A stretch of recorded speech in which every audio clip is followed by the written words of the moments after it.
mamaya tayo magkwento sa view kasi delikado. Delikado ang daan. Dapat dito nilalagyan nila ng kakar. Ang arte nito. Mas marunong ka pa sa may-ari.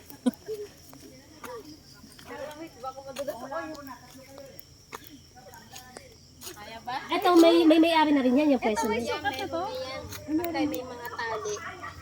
Meron ngayon. Magdala ka ng tali. Sa ano, magtali ka dyan. Ang galing yun, no? Ang bahante na lang yata yung doon, banda doon kila ate. Doon, malapit na sa may creek. Ewan ko lang kung meron pa. Tara, tingnan natin. Tara muna natin. So, ibig sabihin ito, naka-ano na yan, naka-reserve, ano, wala na yan. Naka-reserve na. May tali yun eh. Hindi ako dumadaan kung naka-reserve na yan. Eh, bakit? May tao na ba? Sampaling kita eh. Wala pa naman yung tao ah. Tae, meron. Kalabaw.